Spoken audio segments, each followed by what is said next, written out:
Hello, and thank you for joining our ongoing webinar series. This is ACI Learning Centers. I'm here in our Harker Heights location. I'm excited today to talk about food sensitivities and the behavioral approach to those food sensitivities.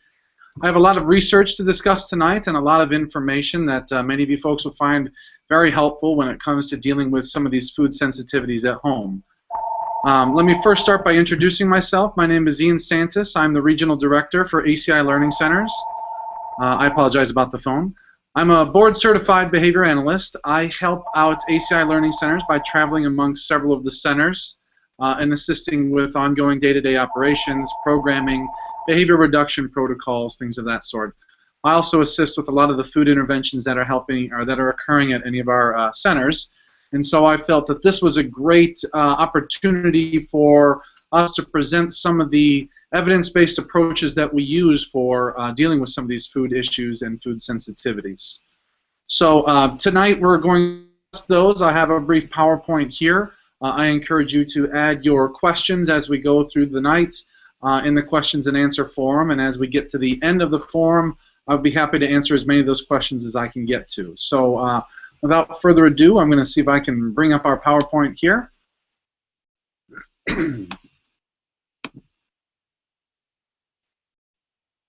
Okay, so everybody should be able to see the PowerPoint here. As I said, discussion is the behavioral approach to food sensitivities. Again, my name is Ian Santis. I am a board-certified behavior analyst, and I am the Regional Director for ACI Learning Centers. A little bit of history about ACI Learning Centers. For those of you that haven't joined any of our webinars, this is a little bit of information of the past. ACI Learning Centers was started in the Kansas City area by Nancy Champlin, who also is a board-certified behavior analyst. Nancy brings a wealth of experience in education and behavior analysis to the field and wanted to start a center-based program focusing on behaviorally based social skills, independent play, research, and things of that sort to assist with the need in the Kansas City area. After a short amount of time, Nancy's efforts expanded across state lines. We now have 5 centers. We have our headquarters office in Kansas. We have an office in Oklahoma City, or just outside of Oklahoma City, Oklahoma. We have another office in Colorado Springs, Colorado. We have an office in Southlake, Texas, which is just outside of Dallas-Fort Worth. And then, of course, today I'm in our Harker Heights, Texas location just outside of Fort Hood. So we have a lot of different centers offering behaviorally based social skills, play skills, reductions of challenging behavior, focusing on communication and things of that sort. Moving on here, autism spectrum disorder as defined by the DSM-5. For those of you joining our webinars for the first time, I definitely want to start off with discussing what are the core deficits of autism, DSM-5, and really help families and other providers see that we are providing behaviorally based and evidence-based interventions to deal with the core deficits of autism. So the 3 primary areas that we're discussing here are verbal and nonverbal communication deficits. Now really what this is we're talking about limitations in the amount and the complexity of verbal and nonverbal communication with our children. So you know, whether it's asking for their favorite toy or telling someone, or maybe labeling that they see an airplane up in the sky, or answering simple questions like what's your name, or how old are you, or even more complex questions like what did you do at school. So that is one of our primary focuses, is on verbal and nonverbal communication. Another area that's of huge focus is social communication and social interaction. A lot of our children display deficits in these areas in terms of being a little bit more secluded from interactions, or not wanting to interact with peers, not wanting to communicate with their peers. When they do interact, sometimes the interactions are a little bit, they need some assistance with making those interactions a little bit more natural. ACI has a wealth of tools and evidence-based interventions that we use to really focus on the social communication and social interaction deficits for a lot of the children with autism spectrum disorder. Today we're going to be focusing a little bit more on the restricted and repetitive patterns of behaviors, interests, or activities. And this is a pretty broad area. We're talking about core deficits in areas such as, you know, vocal stereotypy or sing-songing to themselves or scripting back moves, or watching their fingers or playing with toys in a certain way. This is something that we definitely want to assist with in terms of making sure that those behavior patterns are decreasing and we are replacing them with more appropriate behaviors. Of course, tonight talking about food sensitivities, we're talking about restrictions in food, what types of food they will consume, the patterns or repetitive patterns of what types of foods, how often they eat them, where they eat those, all sorts of different things, and we're going to get into that in a little bit more time here. But really, I wanted to make sure that everyone understands that at ACI we are focusing on the core deficits of autism as listed here by the DSM-5. So I'm going to hop right into the rest of the lecture here that talks a little bit more about food sensitivities in particular. So the big question is, of course, what are food sensitivities? Well, it's a broad category, if you will. It's really is talking about preferences for certain types of foods. We have a lot of our children, they focus on only eating certain types of foods. Maybe they only want salty, crunchy foods. A lot of our kids really like the carbohydrates, chips and crackers and things of that sort. Or maybe they don't like green-colored foods, right? So a lot of the vegetables that, of course, we want them to be eating are green, and a lot of our kids like to stay away from those. We can talk about textures of foods.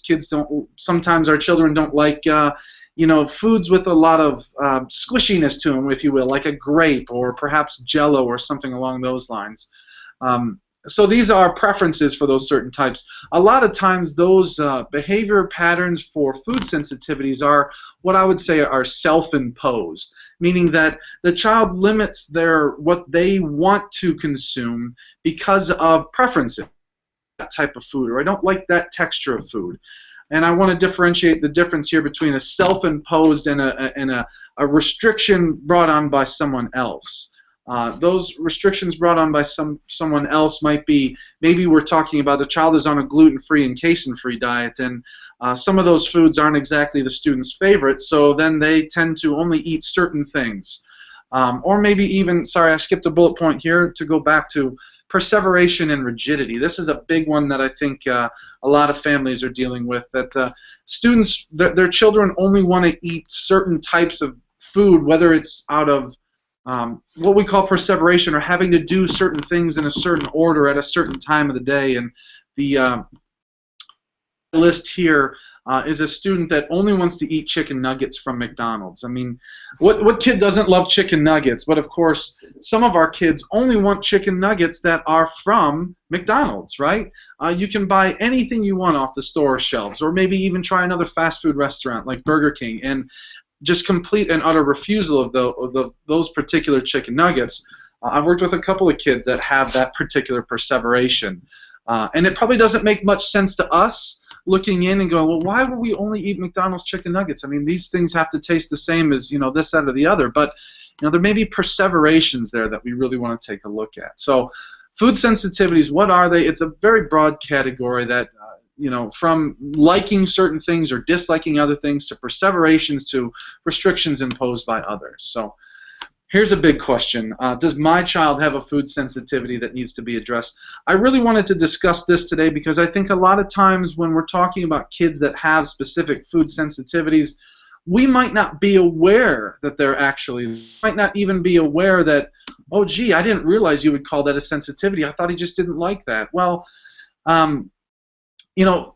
we have to really take a look at when should you be seeking assistance. At what point would we call this a food sensitivity issue, and at what point would we talk about pursuing assistance or getting help with dealing with that? Of course, our picture over here shows somebody throwing some food. I'm sure this is a pretty common behavior at a lot of dinner tables, but we might not see that as a problem until all of a sudden we see it as a problem. So what are some of those areas that I would say indicate that there's a more serious issue there that we need some assistance with? Well, severe limitations in food preferences. A lot of kids don't like certain things. I mean, I'm not a fan of all foods. There are certain types that I don't like. But if my limitations are so severe that there's only a handful of foods that I'm willing, 5, 6, 7, 8 different things, I would say that that's a pretty serious limitation.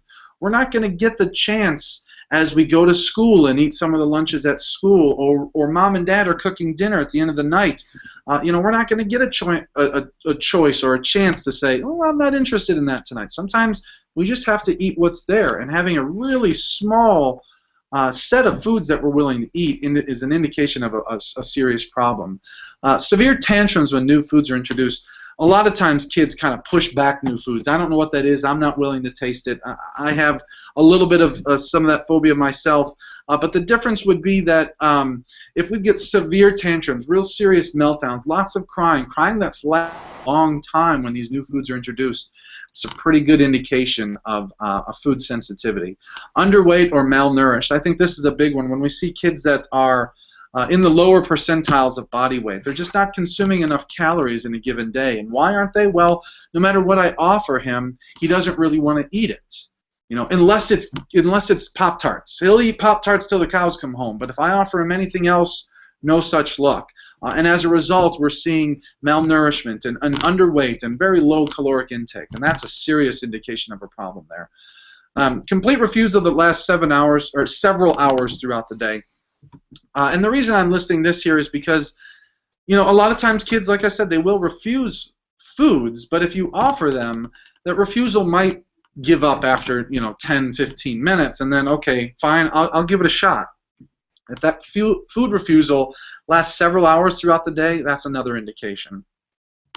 And I think this is another one that parents don't even realize, or we don't even realize what's actually happening. Food restrictions often force the parents to change their routine. So, for example, every day leaving school, I have to stop by McDonald's in order to pick up those chicken nuggets. Well, at first it was kind of like, oh, it's fun, we're going to McDonald's, we're having a good old time, but now it's like really every day. I don't have time to stop there today, and when we don't stop there, major tantrum behavior. Another one that I've seen a lot of families have to do is he'll only eat the McDonald's chicken nuggets, and if I buy chicken nuggets from somebody else and I hide them in a McDonald's package, sometimes he'll take them. Now look at what you're having to do there in terms of, buy a McDonald's chicken nugget box, if you will, and then fill it with something else, and we're changing our routines. Why can't he just eat chicken nuggets? So, that's another good indication. We're changing our routine to meet those restrictions. Now, there's a ton of information out there in terms of the interventions that are available for our kids. And in looking at the interventions that are available, I wanted to make it a little easier to digest because, like I said, there's just an absolute ton of information. So the best way to break this down is in what we call antecedent manipulations and consequences. And in antecedent manipulation, we're going to spend the first few minutes here talking about some antecedent manipulations. What those are is we are essentially setting the child up for success. We're modifying the environment. We're setting things up in a way that the child is very likely to be successful. And I know that probably sounds pretty obvious, but there's certain evidence-based ways that we can modify the environment to make sure that the student is successful. Now, antecedent manipulations occur before the chance to refuse food actually is available. So this is actually before we present the food that they don't want to consume. We're modifying the environment before it's even presented, before there's the opportunity to say, no, I don't want that. Antecedent interventions, the reason I wanted to focus on this a little bit to begin with is because they're more easily implemented. These are things that you can do at home on a daily basis when you're sitting down for dinner or when you're making a lunch for your child. They're easily implemented. They don't have as many side effects, and we're going to talk about the side effects for some of the consequences later on, but it doesn't come with near as many side effects. They're much quicker, they're much easier, there's much less effort put into them.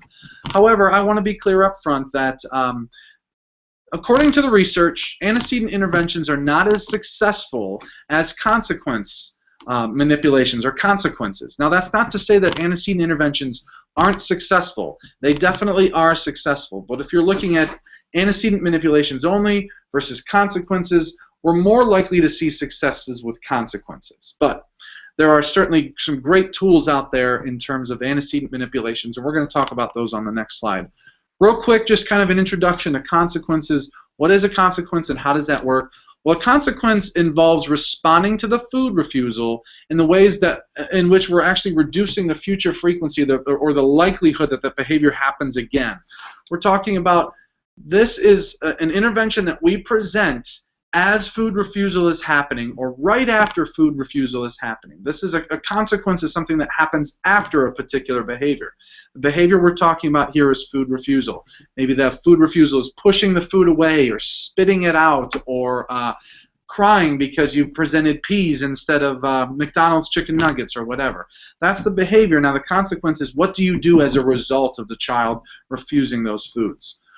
Some of the consequence strategies that we're going to talk about tonight are, there's basically 3 different types, and we're going to modify those and call those some different things: reinforcement, punishment, and extinction.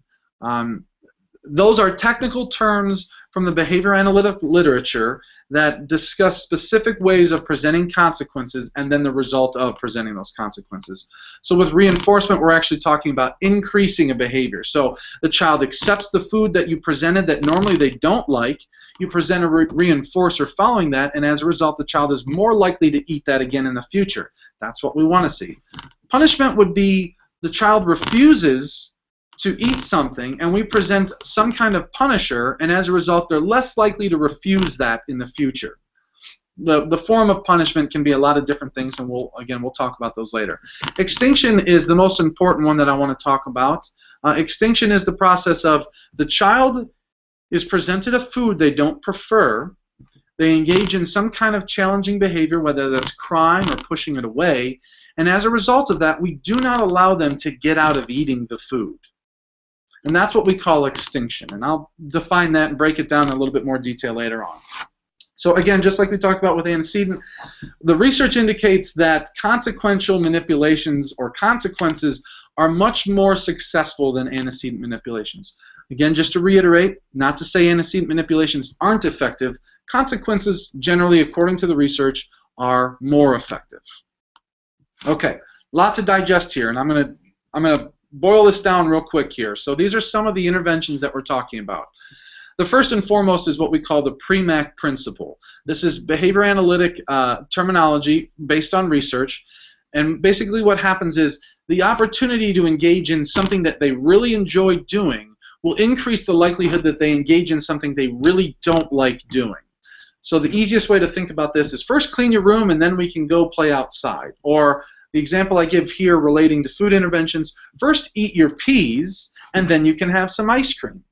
I've heard a lot of parents call that bribing, and that's not necessarily what I wouldn't agree with that term. We're calling that's the PREMAC principle, and basically what that says is if you do this not so fun thing, you can have a chance to do this really fun thing. First eat your peas and then we can have ice cream.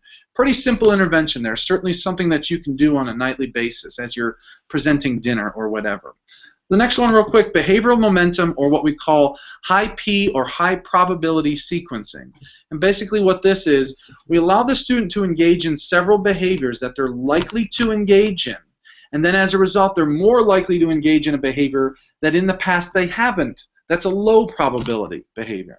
So first, we eat several chicken nuggets from McDonald's, what we would call high probability, right? Our student loves to eat McDonald's chicken nuggets. So we present several McDonald's chicken nuggets. Now we present a chicken nugget from home or from Burger King or from somewhere else that is a non-preferred food. Because of behavioral momentum, the child is more likely to consume that chicken nugget that's not from McDonald's. Again, something fairly easy to present there. We do a couple of McDonald's chicken nuggets and then a chicken nugget from home. And so that is behavioral momentum and high P sequencing. We put a couple of high probability behaviors in front of a low probability behavior. And now that low probability behavior is more likely to occur. This is another big one, what we call non-contingent reinforcement. I know these technical terms, behavior analysts, right? So non-contingent reinforcement essentially is providing brief access to the preferred items regardless of the behavior that they're engaging in. So they get access to their favorite things regardless of what behavior they're actually engaging in. So frequent access to chicken nuggets. So you can have a lot of McDonald's chicken nuggets. And what happens when we have a lot of something? Well, it becomes less motivating. We're less likely to want it in the future. If I've had a bunch of McDonald's chicken nuggets, I'm probably less likely to want McDonald's chicken nuggets again, right? And so then as a result, we can now present other foods. Now, this one might be a stretch for some kids because I think a lot of kids out there The point at which you've presented enough McDonald's chicken nuggets that they're sick of it is it's a pretty high number, right? So I can present McDonald's chicken nuggets all day, every day, and my son or my daughter might not ever refuse those chicken nuggets. So non-contingent reinforcement is certainly something we can use for some kids, doesn't necessarily work for all students. Last one here is what we call stimulus-stimulus pairing. And essentially what we're doing is we're taking two stimuli and we're presenting them together.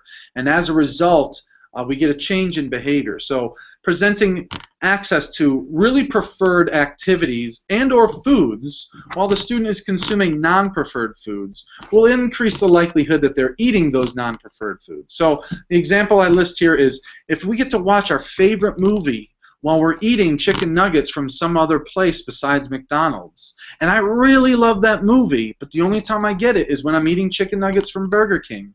I'm more likely to eat those chicken nuggets because now I get to watch my favorite video. And after enough time, we get the student consuming a bunch of different foods. Now we replace Burger King chicken nuggets with chicken nuggets from home.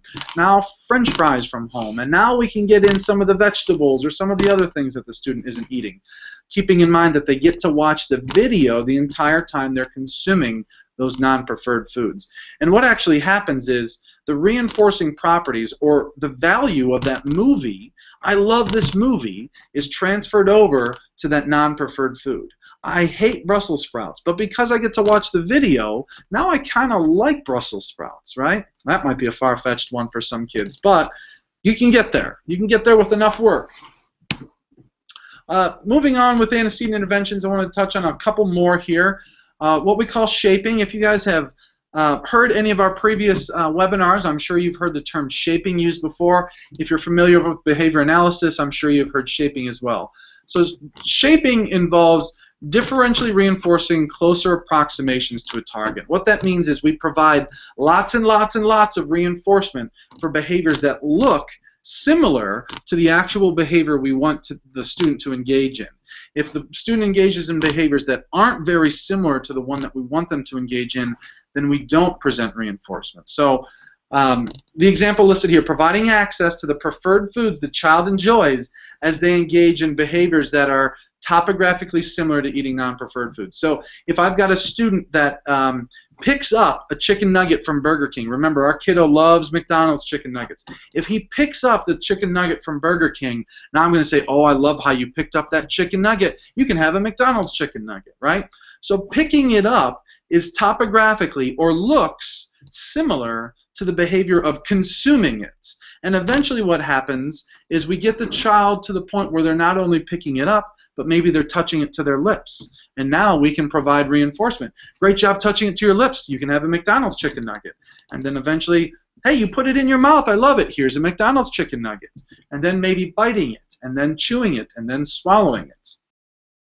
Shaping and desensitization, the next one I list here, is they're kind of one and the same, or at least shaping involves some desensitization, and desensitization does involve some shaping. So with desensitization, what we're doing is we're contacting the non-preferred stimuli at a high rate. As a result of seeing it very often, or being near it, or being around it, we're less likely to engage in challenging behavior like pushing it away, or crying, or tantruming. So for those of you that maybe have I don't know, a bird phobia. If you don't like being around birds, if you're around birds enough, right, you see a bird over here and you're comfortable with it, eventually you can get closer to that bird because nothing horrible is happening, right? So providing access to the preferred food when the student is in the same room as the non-preferred food. So come on in this room, bud. The child comes in the room, there's a Burger King chicken nugget, or let's replace a Burger King chicken nugget with, let's say, a Brussels sprout, because I think we're more likely to see some challenging behavior when a Brussels sprout is presented. The child is in the same room as the Brussels sprout. They see it, but they do not engage in challenging behavior. That's what we call desensitization. And eventually we require the child to get close to the table. Now they're getting used to being around the Brussels sprout, nothing horrible is happening, and as a result, that stimuli is desensitized. And now eventually we can have them sitting at the table, maybe touching the Brussels sprout, picking up the Brussels sprout, smelling, licking, kissing, biting, chewing, swallowing, all of those types of things. Desensitization is certainly a process that takes some time. It is a standard procedure that I use for a lot of kids if there are really severe challenging behaviors centered around food sensitivities. So, real quick here, just wanted to talk about these antecedent manipulations. I want to make sure that everyone understands there's a lot of antecedent manipulations. There is a ton of research out there for food interventions. There's a couple of authors in particular that happen to write new studies, almost it feels like on a yearly basis, to talking about the different ways of approaching food sensitivities. I've really just hit on some of the most common ones and some of the most frequently used ones, and those that ACI is most likely to use. I want you to keep in mind that there are other options out there. The other thing that I want to make sure we discuss here is that the antecedent manipulations are often used in conjunction with some of the consequence treatments that we're about to talk about. Antecedent manipulations aren't the only thing we do. We're going to use those as part of what we call a treatment package. So here's a couple of antecedent manipulations. Here's a couple of consequences. That's what we call a treatment package. So that's generally how we approach food sensitivities. So here's some of the consequences. Again, a lot of information to digest here, but consequences, like we said earlier, occur as a result of food refusal or the challenging behavior with the food sensitivity. So once the challenging behavior has occurred, that's when a consequence is presented. So after the challenging behavior versus the antecedent manipulation, we set up the student for success. We change the environment. So these are, quick little caveat here, these consequences are often much more intense. And by intense, I mean they have more side effects. They often result in a little bit more challenging behavior from some of our students as they learn. And they're overall, though, they're much more effective. And these are, in my experience and based on the research, these are a vital component to an effective food intervention. So the biggest one here, we've already briefly discussed this, is differential reinforcement. So this is the process of providing reinforcement for wanted behaviors and no reinforcement for unwanted behaviors. And essentially what happens, if the student eats the food we want him or her to eat, we provide access to some kind of preferred reinforcer, whether that's another food, or it's access to a movie, or it's a high five, or it's a point on a token board. The reinforcer is actually determined by the student, not by us. If they really like it, that might be a reinforcer for them. If I really like it, it doesn't really matter. We're talking about what the student really likes. So if they consume the food that we want them to eat, we provide access to some kind of reinforcer. If they don't eat the food that we want them to eat, so now I'm presenting a chicken nugget from some other location besides McDonald's, if they don't eat it, then we don't provide reinforcement. And basically what I mean by that is we don't provide them access to some preferred, other preferred food or other preferred activity. In general, we're also typically using escape extinction when we're also presenting differential reinforcement. In the technical literature, differential reinforcement discusses two different components: reinforcement for the behaviors we want to see and extinction for the behaviors we don't want to see. So escape extinction here, this is the biggest and most important part of any food intervention that we've ever done, based on research, based on experience as well. Escape extinction, if the child refuses to eat the non-preferred food, we don't allow them to get up or leave. We don't allow them to not eat the food they're refusing. This is an extremely important component, because if I've got a child that refuses to eat a chicken nugget from Burger King, if they engage in a lot of tantrum behavior and eventually we just say, you know what, forget it, never mind, you don't have to eat the chicken nugget from Burger King, guess what? They're winning.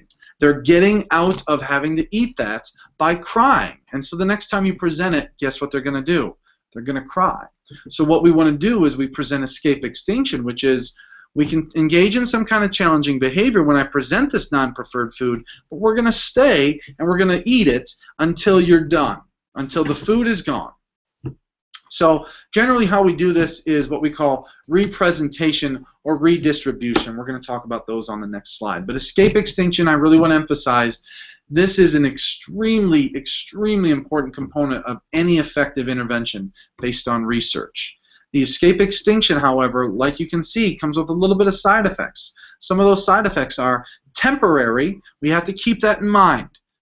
Extinction always involves temporary increases in challenging behavior. And a lot of folks, they see, well, he's crying even harder now. This intervention isn't going to work. Well, give it some time and it will work. And time might be one opportunity or two or three or four. You know, the child and the history determines how long those side effects are going to occur. But I promise you, if extinction is implemented the way it's supposed to, that challenging behavior will only temporarily increase, but will eventually go away.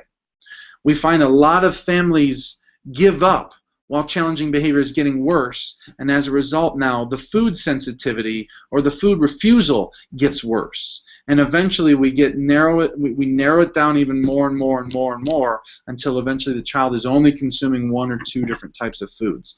Escape extinction, I cannot emphasize it enough, is extremely important.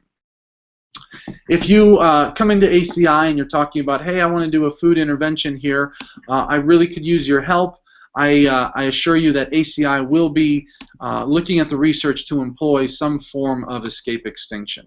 And when I say some form, these are a couple of the forms that we might present. The first one is representation.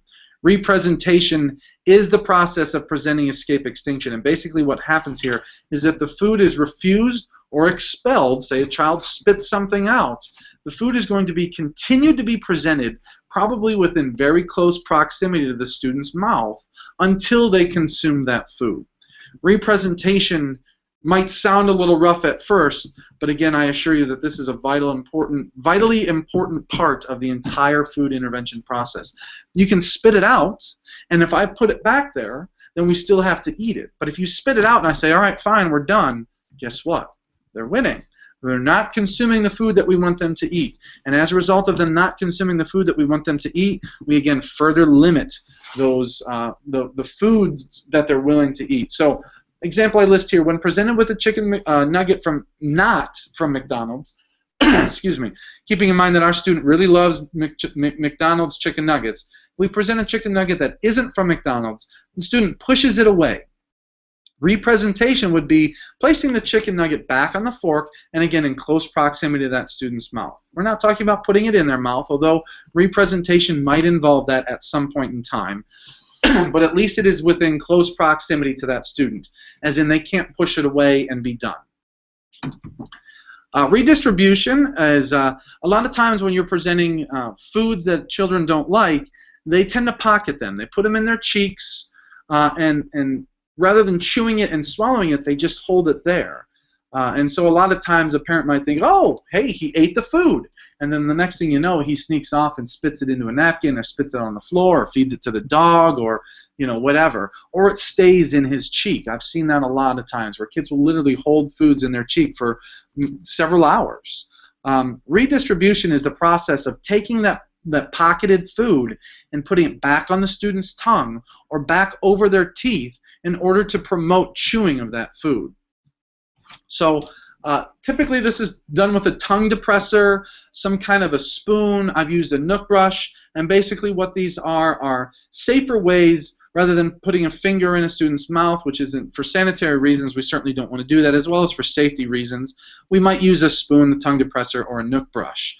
We're going to safely, that's a key component here, we're going to safely redistribute that food back into a position where it's likely to be consumed. Redistribution, again, just like representation, is a form of escape extinction. The challenging behavior with redistribution is pocketing, right? The behavior we're looking for is chewing and swallowing. The challenging behavior that they're engaging in when presented with non-preferred foods is pocketing. And redistribution says, pocketing will not work. We're going to put that food back on your tongue to try to get you to consume it. Consequences, again, sorry, I'm going back to the slide real quick. Consequences, like I said previously with antecedents, are generally done in conjunction as part of a treatment package using antecedent manipulations as well as consequences. So The treatment package approach here says research supports interventions, all of the interventions that we've just discussed. There are articles galore to discuss their effectiveness in the field of autism, in the field of developmental disabilities, and in the field of, say, a preschool or an elementary school, children without a learning delay. These types of interventions are well documented in the research to say these are effective tools. And ACI employs only evidence-based practices, practices and treatments that actually have research to support their effectiveness. A lot of times, if you pick up a research article and you read it on food interventions for dealing with food sensitivities or food selectivities, they are using an entire package of several of these. You rarely see a study that says, oh, well, we only used escape extinction, or we only used behavioral momentum. Usually what happens is a treatment package, a fairly typical treatment package that I see in the literature would be behavioral momentum, differential reinforcement, and escape extinction with representation. So that's an entire treatment package. We're talking about 3 different components there. Remember, behavioral momentum. We get to eat several chicken nuggets from McDonald's, then I present a chicken nugget from Burger King. If you eat the chicken nugget, that's behavioral momentum. If you eat the chicken nugget from Burger King, you can watch your favorite video. That's differential reinforcement. If you refuse the food from Burger King, we're going to use representation as in escape extinction. We're going to keep it closely in front of you until you choose to consume it. Our little man down here is consuming a carrot, or he's actually refusing to consume a carrot. She's doing redistribution, so here it is. It's going to stay there, and you can consume it and get your favorite thing like a movie, or we can wait until you choose to consume it. So, in general, research supports that the most effective component, like we've talked about, in a food intervention program is escape extinction. It is the component that comes with the most side effects. Those side effects are something we can certainly deal with, but certainly something we have to be aware of and educated on so that we know what to expect when implementing escape extinction. Next thing here, real quick, moving on. So, did I miss a slide? No, apparently not. Sorry about that. Just wanted to make sure I didn't miss anything. So what can you do at home to help? This is a question we get asked a lot. Okay, my child has some severe food limitations. What can I do at home for help? Well, I would encourage you to set up your child for success.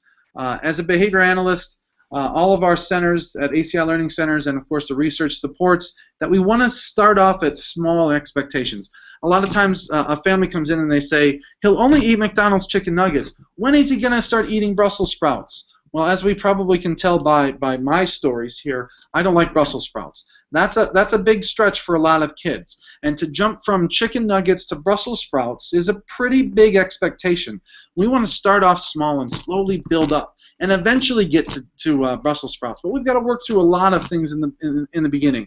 We're trying to get from A to Z, but we can't forget about B, C, D, etc. So utilize the PREMAC principle. Make sure that we are rewarding eating non-preferred foods. Throw parties. I always joke about that. Throw a party. Let's have a great time. Oh my gosh, I can't believe you just ate a chicken nugget from Burger King. That's so cool. That's the coolest thing I've ever heard of. Make sure that the reinforcer for eating those non-preferred foods is extremely strong. So we're talking about favorite movies, social reinforcers, tickles, opportunity to consume their favorite foods. Start off easy and increase expectations. This is taking a look at A to Z and how do we get from A to Z. Don't jump right into their most hated food. When a family comes in and asks me, hey Ian, my son won't eat etc., etc. They won't eat Brussels sprouts. How do we get there? Well, I say, send me in a list of the foods that he always eats, send me in a list of foods that he sometimes eats, and send me in a list of foods that he never eats. And let's slowly move from always eating, we'll work on those, then we'll work on the sometimes eating, and then eventually we get to the he's never eating. And by taking that approach, we're more likely to get success in the entire process of a food intervention. The other thing that we can talk about here, remember desensitization. Perhaps start off with only requiring them to be near the non-preferred food. Sometimes if you present food at the kitchen table when it's dinner time, we get pure meltdowns even before you ask them to eat it. Maybe we just set it out on a serving plate in the middle of the table, and we get a lot of challenging behavior. Well, then clearly our expectation needs to be they just need to tolerate being near it. Consuming it can't be a goal at this point because we're engaging in some pretty serious challenging behavior when it's just presented. The next thing I want to talk about real quick is set your expectations and keep to them. I'm sure if you've worked with ACI or you've been a part of any of our previous webinars or you've worked with a BCBA in the past, they will tell you that consistency is key. So we're going to set up the rules, we're going to tell them exactly what the expectations are, and we're going to make sure that we follow those rules. So if I say, hey, you can't have dessert unless we finish your peas, then I, as the parent, need to make sure that the student does not get dessert until they eat their peas. If I give in, and I understand we don't want to see our kids cry, but if I give in, we're going to have a tougher problem the next time we're looking at food sensitivities, the next time you're talking about peas. So explain the rules, maybe set up with some visual aids, some written instructions. Maybe you can certain way the food is presented. We put the non-preferred closer, the preferred food behind it. They have to consume the preferred food or the non-preferred food first. So this is really important in terms of making sure that how we present food and the rules and expectations are set up and clearly defined for that student. Once we set up those rules, this next bullet point here, make sure the rules are clear and consistent and we're following through. If you present it, you have to follow through. That's the most important part of this entire process. If you're not sure you can follow through, then don't present it. The other thing here that I would encourage you is consult with a BCBA. Our BCBAs at each of our centers are here to help. If you want to come in and bounce some ideas off of our behavior analysts, you want to have a discussion about some food sensitivity concerns at home, that's what we're here for. We are here to help make your life easier at home by helping your child be more independent and consume the foods that you need them to consume. So make sure you're talking with your clinical director and your BCBA. So what should you do if simple interventions don't work? Well, I want to really make sure that we understand that sometimes we can put in the most well-written behavior plan ever for a food sensitivity, follow the research to a T, and it might not always work. There's individual differences within our kids, as I'm sure you are all aware of. Some kids respond to some interventions very well, and some kids do not respond to those interventions as well. We want to make sure that we all understand that they don't always work for every student. We have to be making modifications. When I implement a behavior plan for food sensitivities at any of our centers, I make sure that the BCBA is either there to watch it or is there to implement it. They have to watch what's happening. I want them to monitor the data, I want them to review what's going on, and I want them to make changes as we need. So it's really important that we understand that, number one, we're not always going to be effective with some of our interventions. We certainly are aiming for that. We are certainly pursuing evidence-based research for selecting which interventions we put in place, but they might not always work. We also always have to consider the well-being of the student. This goes without saying that we have to make sure that we monitor their health. If we're implementing something and the student is not eating enough during the day, there's not enough caloric intake, we need to carefully monitor that. And sometimes that requires monitoring from another professional, say a medical doctor or a developmental pediatrician or a nutritionist. So we have to make sure that their safety, their well-being is always observed. There are also a lot of food intervention clinics around the country whose sole purpose is much more intrusive food interventions than sometimes ACI is able to implement. All of the tools in the world can't give you everything you need for every kid, and so a lot of times we have these food intervention clinics that are specifically tailored to make sure that we are successful. They have more tools that are able to make sure that we are moving forward. So this is the last slide on the entire discussion. It probably could have been the first slide, but I just want to make sure everyone understands the primary goals for a food intervention program are the safety of the child. We're only presenting food interventions to assist with food sensitivities because of safety. We want to make sure that the student is consuming enough. We want to make sure that there aren't further limitations that we're going to see in the future. And of course, proper nourishment, consuming a wide variety of foods. Very limiting that if a student only consumes McDonald's chicken nuggets. Ensuring that the child is able to be successful in typical social settings. If you think about the school lunchroom, that's a great social opportunity. If we have to deal with such severe food sensitivities that he can't engage with his friends at lunch, we're going to lose friends. We're going to have severely limited social interactions. And of course, I really want to make sure that we're easing the burden on you as a parent. If you have to wake up extra early to make sure that all the strawberries are cut up to this exact size because he won't eat big strawberries, or you have to run to McDonald's the night before to buy chicken nuggets and keep them in the oven so that he can eat those tomorrow, that's a major burden on you as parents. And you don't need that. You've got enough on your plate. And then, of course, the biggest one here, we want to reduce challenging behaviors that occur at lunch and at dinner time. So I'm going to move over to our question and answer section real quick here. As we do that, I wanted to remind everyone that our next webinar is going to be on toilet training. We're going to take a brief summer break here. We've got a lot going on this summer, so we are going to take a little bit of a break. We are going to resume with our webinars late summer. You guys will be receiving emails as we get closer to that time, but I wanted to make sure that everyone understood that we are taking a short little break here, and when we do, there will be an opportunity to discuss toilet training. So I'm going to go ahead and look through some of our questions here that we have. Excuse me while I read one real quick. Okay, so we have a question here from one of our viewers talking about their son.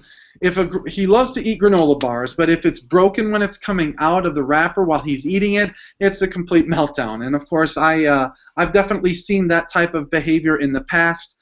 That's certainly something that we want to, that you guys, of course, need help with. Now, a lot of times there's several ways we can deal with this. Looking at some of the antecedent manipulations, I would encourage you to look at setting him up for momentum. So first we're going to eat a couple of whole bars, right? You can have a bar and another bar and another bar, and then we can consume the broken bar, looking at that behavioral momentum. This is something that would help us get used to the fact that it's a broken bar.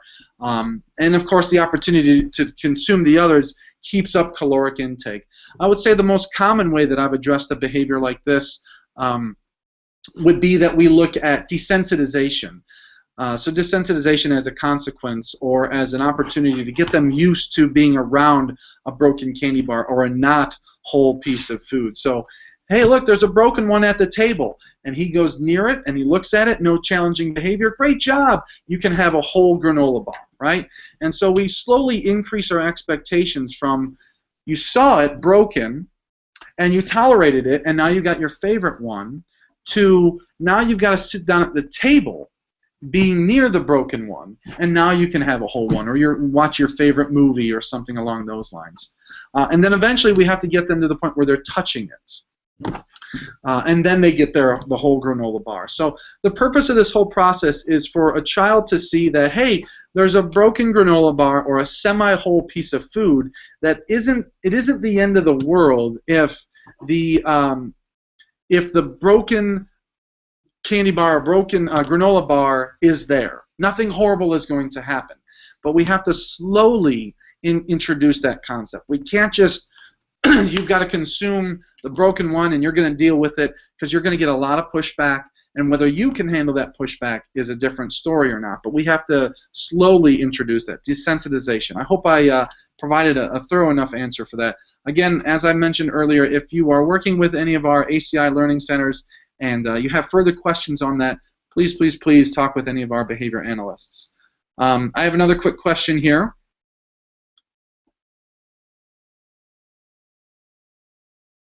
Okay, so we've got another question here. I'm trying to make sure I get an understanding of this. Advice for parents who have kids with food issues and kids who do not have such issues. Are there ways that they can coexist? Well, there's another component, and I think the question is saying, okay, so one of my children does not have any kind of food sensitivities, so I can feed him or her more or less whatever, and there's no problem there. And one of my other children when I present peas, it's a major meltdown. But the other kiddo, no problem there. If I understand your question, I can certainly help out with that. If I didn't, please feel free to type in another question, and I can help clarify that. But basically, there's a component here that we didn't talk about, which is what we call pivot reinforcement, or pivot prompting, or pivot praise. And so how this works is, if we have two students, one that loves, or one that will eat peas, preferably doesn't love peas but will eat them, and one that hates them and refuses to eat them, the student that eats the peas gets to watch a movie. The student that doesn't eat peas does not get to watch the movie. And so what happens, hey, I love how you're eating your peas, let's watch a movie together. And we increase the motivation for that other student to say, you know what, I'm going to eat a pea because I really want to watch that movie. Certainly my answer to your last questions, are there ways that they can coexist? Absolutely. We really want to consider that every child is different, and we want to look at how can we focus on the good behaviors that the child that is willing to consume those foods is engaging in order to increase the motivation that the child that's not engaging them will. So I love how you're eating peas, let's watch a movie. You ate your peas, let's go get some ice cream. Oh, you didn't eat your peas, I'm sorry, we can't get ice cream today, but you can try tomorrow. And so there we get a change in motivation. So I hope I answered that question for you. Again, I would encourage you, if you're working with any of the ACI Learning Centers, to consult with the BCBA there. They would be more than happy to answer that question in a little bit more detail than I did. So sounds like I got the question right for you. So it looks like those are all of our questions for tonight. So again, our next webinar will be on toilet training. Like I said, we're going to take a quick summer break. We're going to get back up and running probably, I would say, late August, maybe September. Just take a short little break. Toilet training is our next one. I'm sure there's a lot of questions out there for toilet training. A lot of research out there, a lot of ways that we can help increase the likelihood that our children are using the toilet, less dependency on diapers and things of that sort. So you'll please look forward to an email regarding that, and we will be back in touch. So thanks a lot for everyone attending tonight. I really appreciate your time, and I hope I got some great answers for you. Thanks again, and we will see you later.